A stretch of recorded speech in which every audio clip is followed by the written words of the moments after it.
everyone, and welcome back to Movin' Right Along, a Muppet movie podcast brought to you by toughpigs.com. It's the podcast where we watch The Great Muppet Caper 2 minutes at a time and talk about it a lot. I'm your host, Anthony Strand. And I'm your other host, Ryan Rowe. And today it's just the two of us. We're going solo or duo or dual today because we are done. This is it. We're down to the end. As Kermit the Frog would say, we're just about down to the end of another one. We're looking at minutes 97 and 98 of The Great Muppet Caper. In these minutes, the credits roll, and Gonzo sends us each a copy. I can't believe we're at the end. I know, it's wild. So we start here with Fozzie saying the final and me. And then he looks to the side and says, ah! Yeah, he's very amused, I guess, to see these closing credits. Right. He just loves it. And then most of the rest of this is just credits. So there's really not a lot of Muppets in these minutes, but it is nice to see our old pal Fozzie at the beginning. True. And then, of course, we end. I'll skip to the end to talk about the other Muppet that we see here. I think every listener knows who it is. It's Gonzo, who comes down at the end and yells, "Wait a minute! Wait! Hold it right there! Don't go home yet! Say cheese!" And then takes a picture, and then says, "I'll send you each a copy." That's great. It's perfect. It's like so each of the original trilogy ends with kind of a tag after the closing credits. Right. And the other two, spoiler for Muppets Take Manhattan, I guess. The other two are both animal.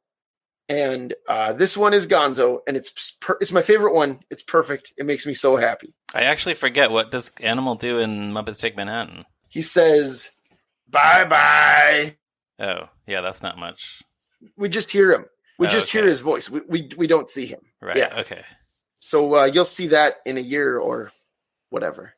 So I think we had a guest, and I don't remember who it was, who mentioned that when they were a kid, they, I think, saw this in the theater, and then they really expected Gonzo to send them a copy of the photo.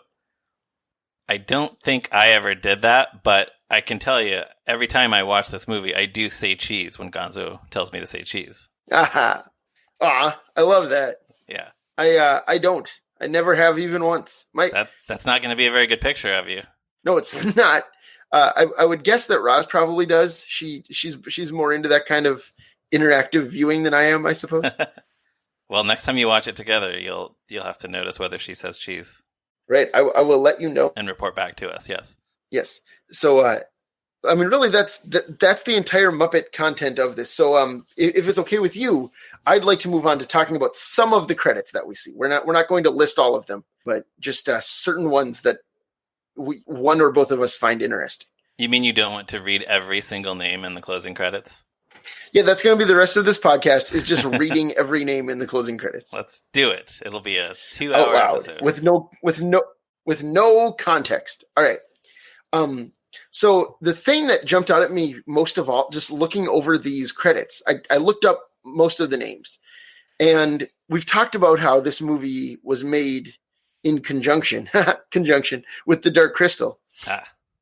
Yes. This is a good time to remind people too, that this movie wrapped production and they took a 6-week break, and then they immediately started production on The Dark Crystal, which is crazy.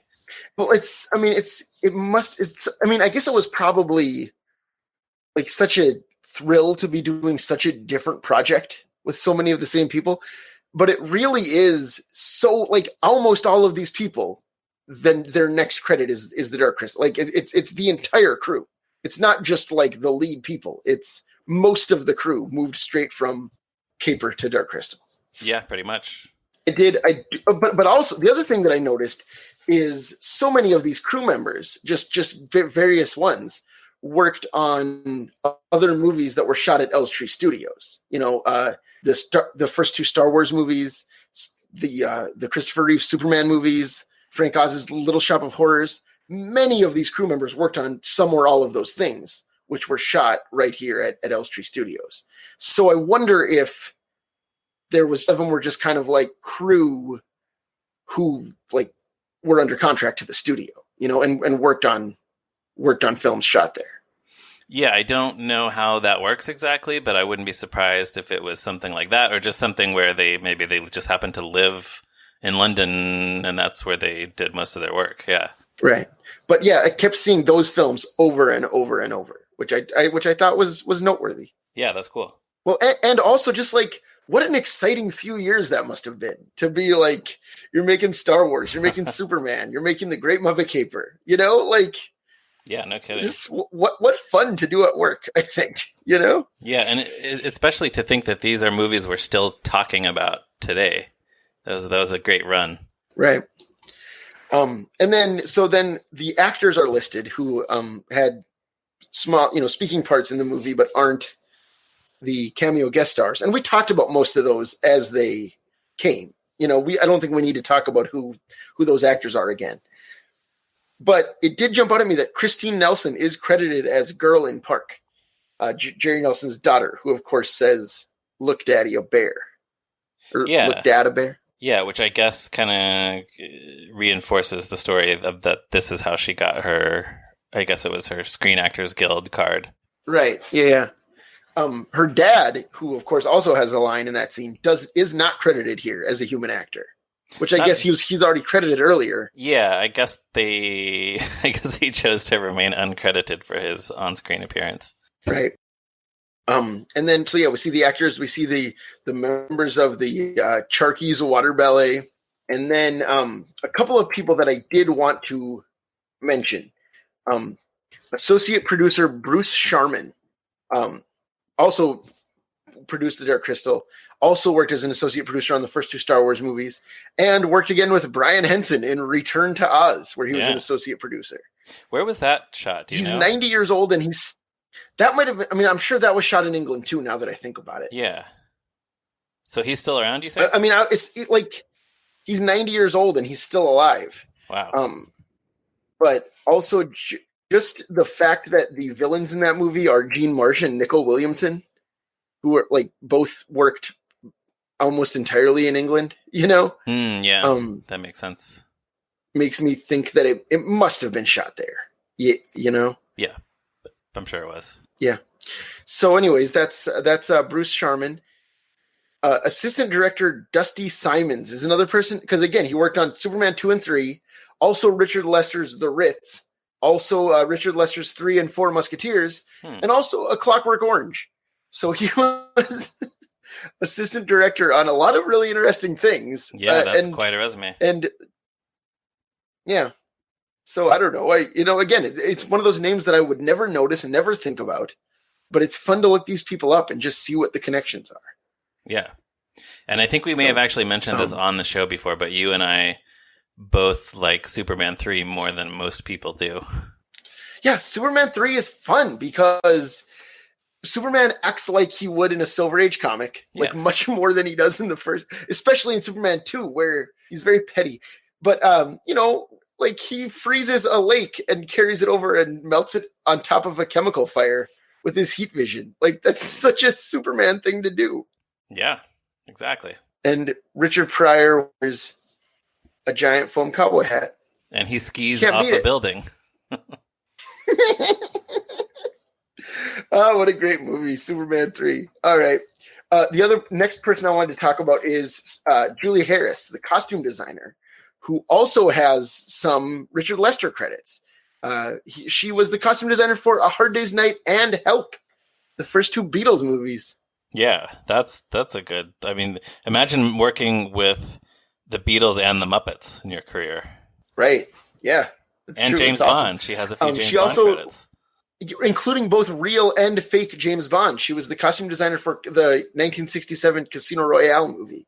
And then some of the Roger Moore films as well.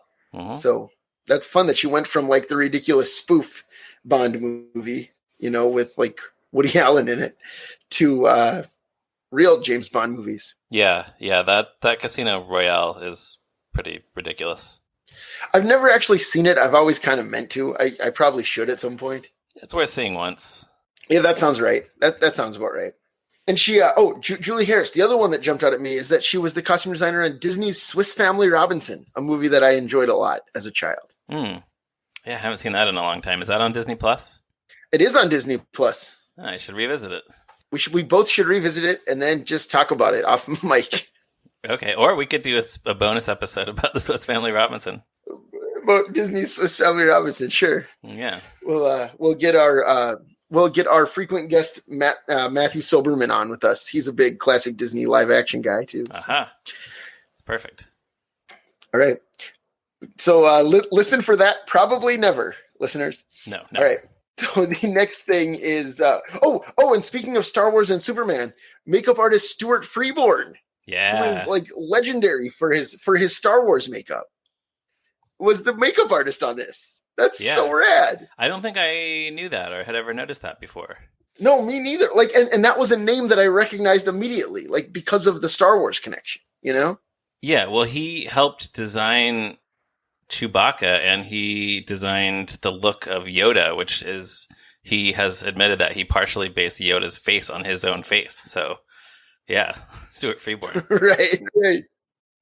Classic. He also, maybe my favorite of his credits is that he was the makeup artist on Top Secret, the movie Zucker Abrams Zucker did after Airplane. Yeah, that's a good one. Which has a particular gag where Peter Cushing plays an old man holding a magnifying glass up to his face. And then when he takes the magnifying glass down, he actually just has a giant eyeball that looks magnified. Right. And so, like, that's a joke that works because of Stuart Freeborn, right? Yeah, like, that's a great point. If the makeup doesn't work, that joke does not play. And it's the best joke in the movie. Yeah. Is that also in the scene where everything is filmed backwards? Yeah. Mm-hmm. Same scene. Yeah. Yeah. What a fun movie. Yeah. All right. So who else? Other than that, the only other people I kind of wanted to talk about are the actual Muppet designers and builders. So anyone else you wanted to discuss before we move on to like Muppet company people? Yeah, I did look up Brian Smithies, the special effects supervisor, presumably no relation to Alan Smithy. Special effects supervisor, I don't know exactly what his contributions were, but we can probably assume that he had some hand in some of the puppet tricks and cool visual things that we see in the movie. And his credits, so many of these people just, their careers span so long. He worked also on Clash of the Titans. He also worked on Superman, Dune, the infamous 80s failed sci-fi adaptation, GoldenEye, and Harry Potter and the Sorcerer's Stone. Wow. Yeah. Which is one of those things where, like, I guess that movie's only 20 years later. Like, it's not unthinkable that, there are people who worked on Great Muppet Caper who are still working now. That's true. But somehow that, like, so many of these people worked on 60s movies that when you say Harry Potter and the Sorcerer's Stone, it's just like, whoa, that's from this century. From the Zeros, yeah. Yeah, it's a Zeros movie. Oh, man. Good stuff. So moving on then to the actual Muppet folks, among the Muppet designers and builders here, the lead Muppet designer here was Carolee Wilcox, who has like worked with the Muppets and the Jim Henson Company and Sesame Street forever. I mean, she designed Elmo. Like, if you see the first sketch of Elmo that was ever made, it has Carolee Wilcox's, like, it's in her hand, right? So that's a big deal. That is a very big among deal. Like many, many other characters. Of course. Yeah. But Muppet Wiki specifies that she prepared Piggy for the underwater scenes in this movie. Oh, okay. That's important. So that's very important. Yeah. Like big time shout out to Carolee Wilcox. Well, I know we've discussed her on the podcast before. We talked about her at the end of the Muppet movie, I'm sure too. But yeah, because she was also occasionally a puppeteer. Yeah. There's a picture on Muppet Wiki of her performing Ernie. Yeah, I think in the 70s for a while she was like when they needed another hand, she would jump in and be a puppeteer. Yeah. There's also a great picture on her Muppet Wiki page of her performing Beautiful Day Monster. I love Beautiful Day Monster. So that's fun. Yeah, he's great. So I'm looking at her page. She also built the Two-Headed Monster. She built the Yip Yip Martians. So she, really, like, did some great characters. Yeah, those are great contributions. And actually, the next puppeteer or the next puppet builder listed is Tim Miller, who was the supervisor of puppet design at the Jim Henson Company for a long time. He just died in 2019. And also, according to Muppet Wiki, the two of them, Carol E. Wilcox and Tim Miller, built Gobo Fraggle together. Huh. So, like, it's just one of those things where we never think about that. We never think about who designed these characters or who built them. Right, and the average viewer never ever even thinks about the fact that anyone has to, like, that's anyone's job is building Muppets. But yeah, they're these super talented artists who are just working on all these characters all the time for all these years of the Muppets, the peak of the Muppets' success. Right, exactly. And Gobo was, of course, to just use Gobo again as an example, was, of course, designed by Michael K. Frith, who was the head Muppet designer for years, and who is credited as design consultant in this movie. So I'm not sure exactly what he did, but yeah, I don't know if I've ever seen any sketches of his in association with this movie. Well, I don't know, like, there's no new puppets at all, right? Like, I guess that's right. No new characters. It's just all characters from the Muppet Show. Yeah. Yeah. Whatever. Nice to see it. Nice to see his name anyway. He really is a legend. Yeah. Another name that jumped out at me is Leslie Ash, who is still very active. She's on the board of directors of the Jim Henson Foundation. Still. Oh, okay. So she was a puppet builder and designer back on the Muppet Show days, and she's still very active. Yeah, that's great. It's great that there's so many people who provide a sort of continuity from the classic era to today. Right. And her page on Muppet Wiki, which we will link to, features her trimming Sweetums' toenails. So it's great. What is she using to do that? Is it some really big toenail clippers? It just looks like she's like picking something off of them. Like her hands are on Sweetums' toes. Oh, okay. Yeah. Anyways, it's good. It's a good pick. And then the other name I wanted to talk about is this person I know nothing about. But one of the credited Muppet designers and builders is named Joan Garrick. Joan Garrick. Yes. Now, Ryan, what does the name Joan Garrick mean? Joan Garrick is the longtime wife of the Flash of DC Comics Earth 2, Jay Garrick. Yes, that's right. That is the Flash's wife from DC Comics. I had no idea the Flash's wife built Muppets. Right, the Earth Prime, our universe's Joan Garrick, is presumably still married to Jay Garrick, which is great. Good for her. Happy for them. They've been married since like 1945. And she worked as a puppet designer in this movie. And I've never been happier about anything in my whole life. So you think that our universe's version of Joan Garrick is also married to our universe's version of Jay Garrick? I guess that makes sense because her name is Garrick. Yes. Yeah. Her name isn't Williams, which is the comic book character's maiden name, which I know off the top of my head. I did not know that, but that's so nice. Yeah, so it's just nice to see her, that's all. In this or any other universe. In this or any other universe, indeed. I was so happy when I saw that. I actually, when I saw that, paused it, took a screenshot, circled the name Joan Garrick, and sent it immediately to both Ryan and our other Tough Pigs guy, Johannes, to be like, you guys, Joan Garrick, great Muppet caper. Okay. It's true. That really happened. Mm-hmm.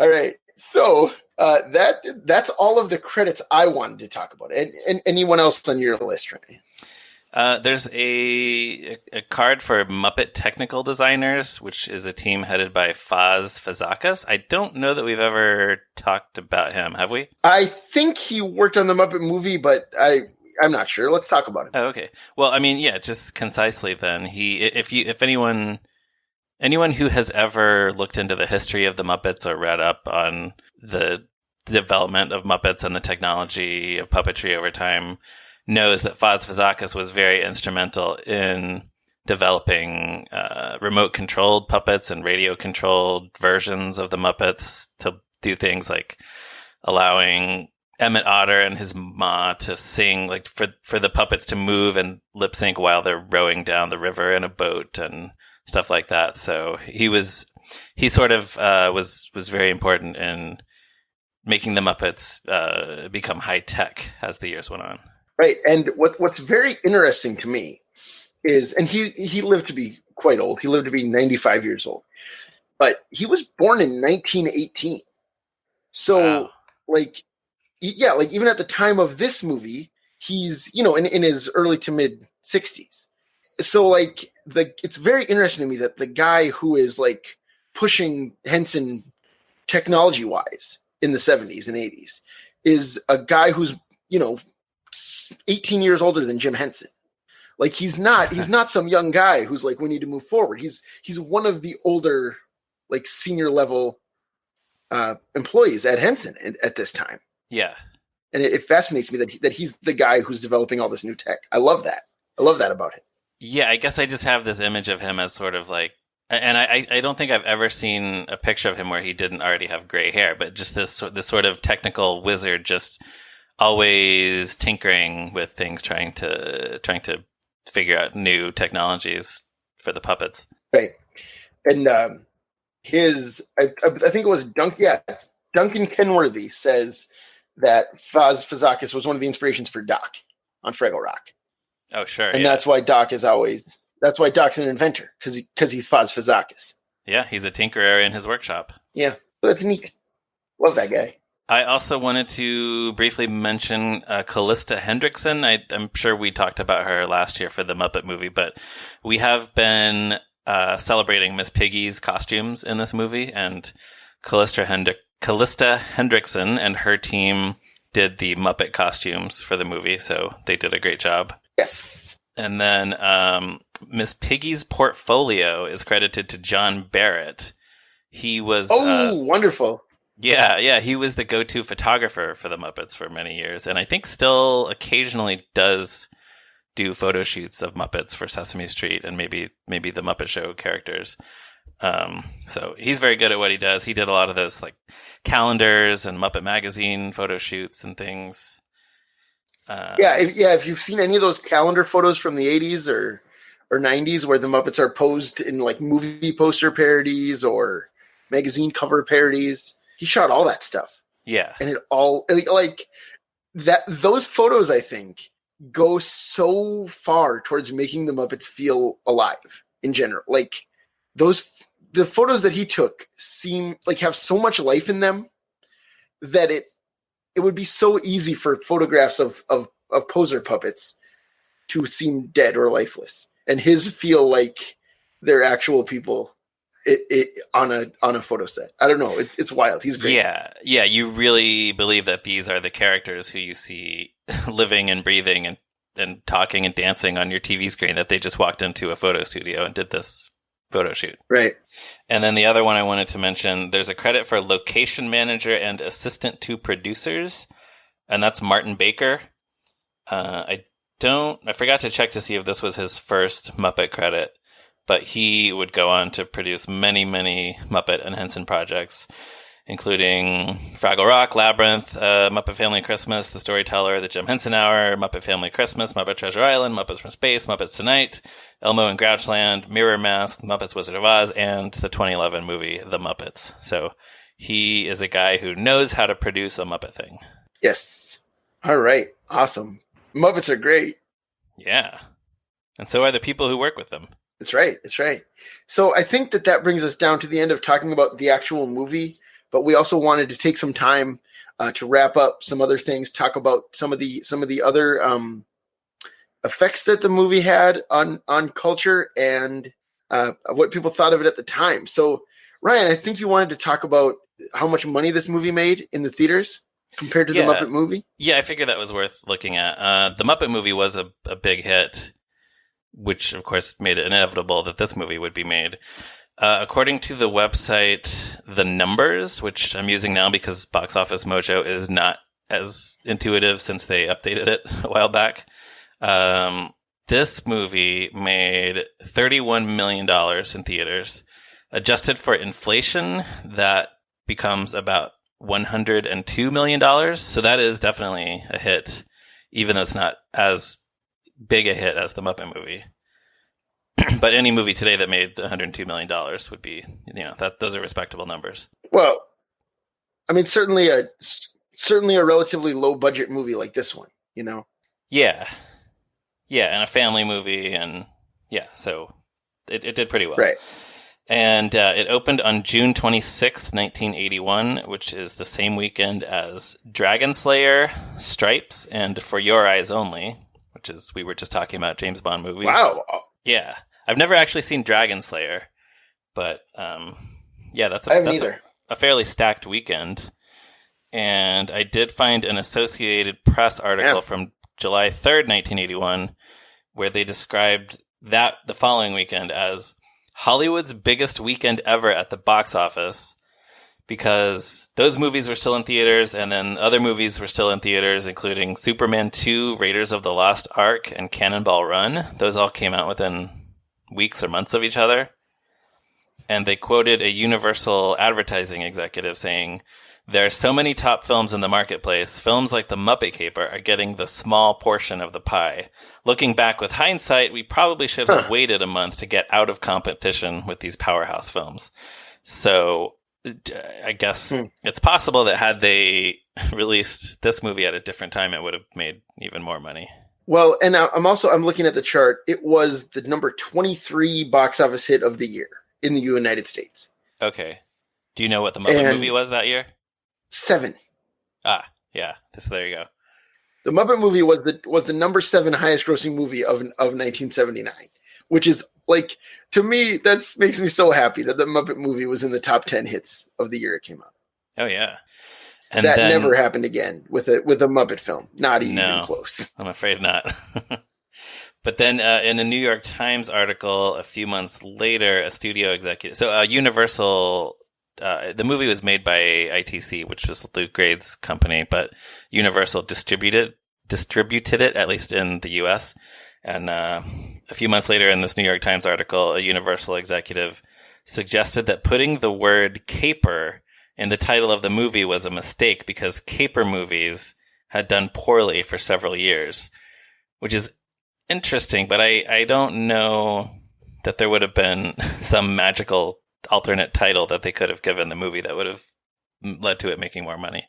Yeah, I think that's one of those things like after the movie Mars Needs Moms was a flop, Disney changed the name of John Carter of Mars to just John Carter because they decided people didn't like Mars movies. Yeah. Yeah, I don't think the things that they think make sense always actually make sense. Right. I also found a column by, I forget what city's newspaper this was, a newspaper called the Courier-Journal. Their critic, Tom Dorsey, was upset that the Muppets had abandoned TV for movies, which is funny because now I think most people's fond memories of the Muppets primarily come from the movies. But at the time, this guy was not on board with the Muppets. Well, I think that's true of people our age who are too young for the Muppet Show. Right. You know? Yeah, where that's like, just where we encountered the Muppet them. Show ended. Like, I mean, I guess, yeah. Like, before our memory, the Muppet Show ended. And then the movies were on TV all the time and very easy to find to rent on video. you know? Yeah. Yeah, so this guy, Tom Dorsey, wrote a whole column about how the Muppets should not have ended their TV show to do movies. He said, "Oh, sure, we got to see Miss Piggy riding a bike. Big deal. Kermit did that in the first movie. Next, we watched her crash through a crowd on a motorcycle. Hot stuff. If we want Daredevil theatrics, we can suffer through That's Incredible. And la-dee-da, Miss Piggy even hoofed her way through a Ginger Rogers-type dance routine with a bunch of swells in top hats and tails. Hey, if we feel like slumming it down at the disco, we can always tune in the gyrating weirdos on Dance Fever. And watching Miss Tubbo lollygag around in the water, imitating one of those old Esther Williams aquatic extravaganzas, wasn't exactly a thrill either. So she makes a splash as big as a cannonball. So what? Just gimmicks, that's all they are. Henson has had the wool yanked over his eyes. The shine will soon tarnish on cute mechanical movie tricks. Folks will tire of Muppet gadgetry. Henson will need to return to his roots." And then he goes on to conclude that he is not looking forward to the Dark Crystal either. So Tom Dorsey of the Louisville, Kentucky Courier-Journal. That's it. I looked it up. Yeah, he really has some opinions, huh? About this. Sheesh. And yeah, to paraphrase Kermit in the Peter Falk scene, it's amazing that everything he said was wrong. It's true. And the ending of that story is that Tom Dorsey was fired from the Louisville, Kentucky Courier-Journal in 2008. So, for what? Any nefarious reasons? For his bad review of Letters to Santa. No, it just sounds like he was just old and unpopular now. Like he had just run his course. That'll happen after 30 years or whatever. Yeah. Sure. Yeah. Well, speaking of opinions, do you want to move on to reviews? Yeah. So what else did you find for reviews of the movie at the time? I found a handful of things from the time. Yeah. Most of them were sort of neutral to positive. There weren't a lot of raves. Roger Ebert gave it 2 out of 4 stars. I know Roger. Yeah. I was going to say that I know Roger Ebert didn't like it very much. Yeah. He said the Muppets were dumped into a caper plot that failed to take advantage of the characters' personalities. And he said, the lack of a cutting edge hurts this movie. It's too nice, too routine, too predictable, and too safe. I don't know that I would use any of those adjectives to describe this movie myself, but that was Ebert's opinion. Yeah, I love Roger, of course. One of my heroes, Yeah, mine too. Anytime that I watch a movie anytime I watch a movie that came out during his career, I almost always go read his review immediately. But he's not out. I don't always agree with him, and I definitely don't agree with him on that one. So. Yeah, especially because if anything, I feel like this movie has more of an edge than the Muppet movie. Yeah, I agree. In the Washington Post, Judith Martin said it was a sloppy pastiche of movie plots. She said the musical numbers were well done, but she seemed to be generally annoyed by all the self-aware jokes in the movie. Well, I certainly understand that. I think you're either on... I think that all the meta jokes in this are either on your wavelength or they're not. And if they're not, I can see it becoming insufferable. Right, because if you're not on board with the earliest examples of those kinds of winking at the audience jokes in the beginning, then you're going to really probably be very frustrated by the end of it. Right. Then Vincent Canby in the New York Times, he seemed to like it mostly. He said, for the most part, The Great Muppet Caper keeps its whimsy well-disciplined. He referred to the John Cleese scene as super funny. He actually used the word super funny, which kind of feels ahead of its time to me. And he said, the movie contains several more cheery Disney-esque songs than are necessary, but they are made tolerable by the presence of Kermit and Miss Piggy and by a lot of dialogue that recalls the A.A. Milne Winnie the Pooh stories. I can definitely see that, the Winnie the Pooh point. I mean, some of the, what color are their hands now kind of stuff. I guess so. Very kind of like agreeably dumb characters. Right, exactly. Yeah. I mean, I can definitely see it. The specific example. Less so, but the songs being Disney-esque. Yeah, that seems like it's sort of a little bit of lazy shorthand for just sort of musical theater style by that point. Right. But yeah, the example he cited for the A.A. Milne thing was the I wonder how far you could plummet joke from the hot air balloon at the beginning, although he incorrectly attributed it to Fozzie. Yeah. And then sure. I looked... But no, yeah, that is a good example of that. Yeah. And then I looked around on the internet to see if I could find any amusing negative reviews from just regular old users in recent years.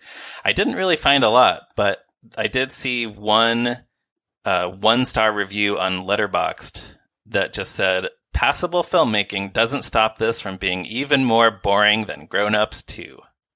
All right. I can't imagine a harsher criticism than saying it's more boring than Grown Ups 2. Well, I haven't seen Grown Ups 2, so maybe Grown Ups 2 full is disclosure in either good. way. Could be. So you don't know, man. You don't know Grown Ups 2. It's true. Well, I guess yeah. All right. You think that the lack of Rob Schneider has really hurt Grown Ups 2 compared to Grown Ups 1? Oh, is that the one he's not in because he and Adam Sandler had some kind of falling out? Yeah. Well, he's not in The Great Muppet Caper anyway. So. No, but he's in Muppets from Space. Oh, that's true. Crazy. Yep. All right. So, is that all you had for reviews? That's all I have about reviews. So you want to talk about Universal Studios for a little while? Yeah, this was just another fun little tidbit I found. And I guess they still do stuff like this now. But around the time the movie came out, there was an exhibition at Universal Studios in Hollywood There was an ad for it that says, Kermit, Fozzie, and Gonzo are at it again. Right here at Universal. Still searching for the great baseball diamond. And it's here, too. See for yourself. See your favorite Muppets and props and film clips from their latest movie, The Great Muppet Caper. And then also in that same ad, it mentions that they have a band playing at Universal called American Zoot Band, but there's seemingly no relation to the Muppet. Huh, bizarre. But it would be pretty cool to see the baseball diamond in person. Yeah, man, I'd go see it. I'd go back in time and see it. Yeah, and it sounds like there were also puppets and other cool props and things. So yeah, here's what we should do. We should go back in time, go to that exhibit, go to the Muppet Stuff store in New York City, and then just come back here. That was open by then, right? 1981? Yeah, 1980 was the year it opened. Oh, perfect. So, I mean, you have to travel coast to coast to make those two stops, but maybe we can travel through time and space. Right. Yeah, but it was also it was much easier to fly on an airplane back then. Yeah, you could just waltz right through security. Right. So we'll have no problem. Yeah. Yeah, they didn't care what you had in your suitcase. You could have a harpoon gun, a computer deprogrammer, hot mustard. Yeah, man, you can bring it all. Yeah, and if anyone by any chance happened to have seen that exhibition at Universal Studios in 1981, we'd love to hear about it. Yes, for sure. So then finally, we wanted to talk a little bit, we've mentioned this on the show before, but we wanted to talk about the making of book, The Great Muppet Caper, The Making of the Masterpiece by Ellis Wiener, which is the fake behind the scenes like, it's not really a coffee table book. I mean, it's a paperback. It's probably 100 pages. But it's about the making of the Great Muppet Caper, and it's all made up, and it's all nonsense. Like, yes, it's like its own thing. Like, it's not, so much of it is just stuff that like has nothing to do with the movie, and is just like jokes about like, you know, movie studio backstage dealing shenanigans kind of stuff. Yeah, there's a lot of such like, a weird fake book, movie and I'm titles so glad that I have a copy. Absolutely, and I do wonder if anyone, any kid who got this book when the movie came out, felt a little bit cheated because it is not actually about the making of the Great Muppet Caper at all. But to me, you get so much more bang for your buck with this because like anything in this book that that could be a ridiculous joke is turned into a ridiculous joke. Right. Yeah, it's great. And it's I think like at least last time I looked, it's relatively cheap online. I mean, there's a lot of copies floating around. You can find it on eBay periodically or from Amazon sellers. Yeah. So I really would. I mean, anyone who likes this movie, the sense of humor is very similar. And if you liked Miss Piggy's Guide to Life from around the same time, it's a kind of similar feeling. And actually, Henry Beard, who wrote Miss Piggy's Guide to Life, and Ellis Wiener, who wrote this book, worked at National Lampoon together. So I don't know if there's any connection to why Ellis Wiener got this job. You know, I don't know if there was some Henry Beard connection, but their sensibility is very similar. Yeah, that's not surprising at all that they both worked for National Lampoon. But right. I did want to just cite a few things from the book because when we first started doing this season of the podcast, I was going through various things. Like I looked at the Brian J. Jones, Jim Henson biography, and I went through the Jim Henson's Red Book blog curated by Karen Falk, and just looking for behind the scenes things that we could mention on this podcast. And then I read through this book again, and I was reminded that there's actually no real information in it, but it's very entertaining. In the introduction, the author describes the Great Muppet Caper this way. It's not only great art, great arty art, the kind that makes you swoon and gasp and fall down. It's great entertainment, great movie-ish movie fun, a lark, an eagle, a goose. And in the fictionalized reality of the production, all of these names I think are like Mad Magazine style spoofs of real people. The screenwriter is Sultan Pepper, which I think is a riff on Dalton Trumbo. I suppose so, yeah. The director is Steven Spielberg, which of course sounds like Steven Spielberg. The song, and it's like it's one. The thing about Steven Spielberg is that when you say it out loud, it sounds like Steven Spielberg, but on paper it doesn't look like Steven Spielberg. So it's like a much more labored joke on paper, which which kind of makes it even funnier to me that like they went with such a stretch. Yes, I think it makes it funnier. The songs are by Jack Relaxo, which I think is actually an attempt at a direct spoof on Joe Raposo's name. Joe Raposo, yeah, for sure. But then the producer is Raving Stork, and I can't figure out who that is supposed to be a spoof of. Raving Stork. Is there a Raymond something or a Raven somebody? Yeah, I don't know. In old Hollywood, maybe? Probably. Yeah. Well, I don't know. I don't know. If anyone has any theories, if anyone has any theories, let us know. But yes, like there's a whole page explaining how they did the bicycle sequence, and it says Kermit and Piggy didn't know how to ride bikes, so they had to suspend them from the studio ceiling with wires while they pretended to pedal bikes, and then they composited in stop motion footage of bicycles with a background consisting of computer simulations, rear projected hand-painted slides, and crew members running around holding photos of Yosemite National Park. And then in the section about the editing process, they talk about how the filmmakers had to cut a scene where a little girl who is possessed by Satan suddenly appears in the Dubonnet Club sequence and begins to dance with Kermit, because they decided that sequence obstructed the dramatic flow. Awesome. So those are just a few examples of how preposterous this book is. So if you can find it online, I would recommend it, checking it out. It's so silly. It's great, and I love it. Me too. All right. So that's all I have on my list. So that for me, at least, that closes the book on The Great Muppet Caper. How about you, Ryan? Anything else to add? My book is almost closed. I still have a few things in the appendix. All right, hit me. So alert listener Eric posted on the Tough Pigs forum a fun story about when the cast and crew were shooting the Mallory Gallery exteriors, which this came from Dave Goles telling the story at a screening of the movie a few years ago in San Francisco. He said it was the middle of the night when they shot that. All the puppeteers were arranged on a dolly, and they had kind of gotten all the puppeteers exactly where they needed to be, so their characters were exactly where they needed to be in the shot. And then it started raining. They didn't want to get out of the formation because it took so long to set up, so they covered all the puppeteers with a tarp while it's raining. So Dave Goles said, "We're under this tarp, and I got into a conversation with Fozzie. Frank was next to me, and so I get into this conversation with Fozzie, and it was really fun. The stupid talk we had about nothing, and I can't remember any of it, but it was just great fun to be there in the rain, covered with a tarp, talking to Fozzie Bear." That's great. That does sound like fun, doesn't it? Of course, yeah. Cannot even imagine. I would die. I would be dead if I got to have a conversation with Fozzie Bear. Absolutely. Whether it's under a tarp in the rain or not.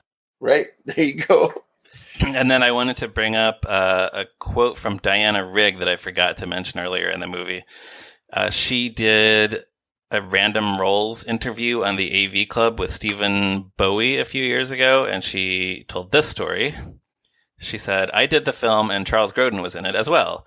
I don't know what was going on, something technical, and Charles and I were in the scene with Miss Piggy, and we had to do take after take after take. And finally, Charles said to me under his breath, 'Bet you never thought you'd be doing 15 takes for a puppet.' And I will bleep that later." Sure, yeah. Wow. So my best guess is that was probably the scene where they find the necklace in Piggy's pocket. Yeah, I bet so, yeah. That seems like something where both of those actors would have had to be in the shot the whole time. Yeah, right. That makes sense. Huh. Yeah. And it's technical. Yeah, exactly. Well. And then finally, we've asked our guests about their history with the movie. I think it's obvious that we both rank this number one on our lists. But one... Yeah, man. Yeah, number one. Probably... I don't see myself ever changing my opinion at this point. No, me neither, probably. But yeah, just one little potentially boring anecdote from my childhood watching this movie. When I was a kid, I had a copy of this that my parents had taped off TV. And at some point, as a dumb kid who wasn't really allowed to use the VCR, I was watching some kind of show that I think was an educational show on PBS. and I decided that I would like to tape this show I was watching so I could watch it again later. So I just pressed the record button on the VCR without actually thinking about what I was doing or what tape might be in the VCR.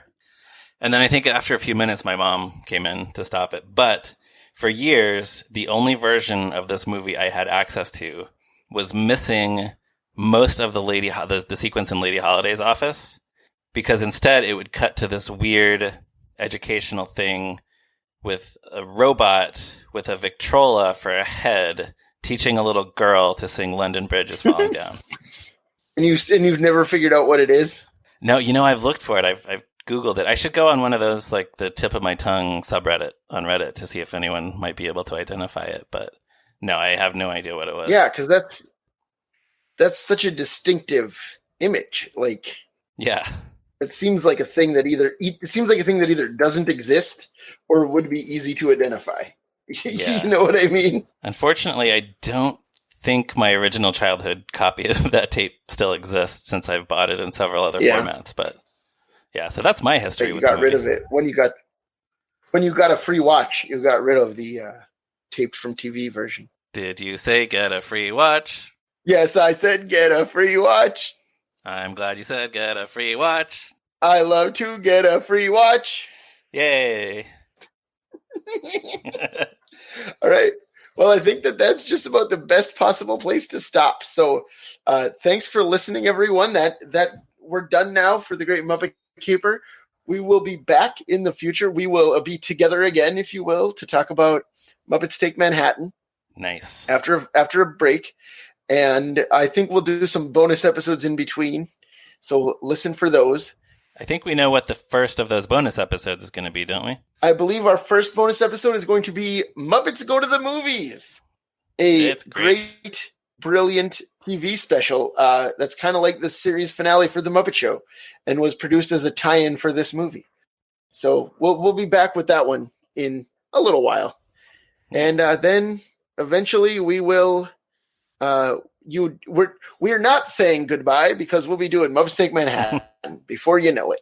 Yeah, I know you're about to do the social medias and Twitters and everything. I should mention, we have an email address now, especially for this podcast. So if you have any questions, comments, maybe you have something you want to say about a scene coming up in Muppets Take Manhattan, so you can write to us at movinrightalong@toughpigs.com, and maybe we will read a couple of those on the podcast. Who knows? Or just if you want to write to us and complain about something we got wrong, go for it. movinrightalong@toughpigs.com. Great. Cannot wait to read the feedback. All right. So, but yeah, you can always read toughpigs.com on the internet. We're doing a bunch of reviews of weird old Sesame Street episodes right now. So check those out. We're pretty proud of those. And we're on Facebook, we're on Twitter, we're all over the place. Our theme music is by Stacey Rosen, and our logo was designed by Morgan Davey. Thank you to both of them. And now, at the end of the season, would be the perfect time to give us that positive review on iTunes or other podcatcher that you've been meaning to do and haven't done yet. And, also a great time to tell everyone you've ever met that you love the podcast Moving Right Along and think that they should listen to it. Especially now that we've covered the entire movie. That's right. We're done with this movie. So thanks again for listening. And to our fans, we're going to always love you. See ya next movie. See you later.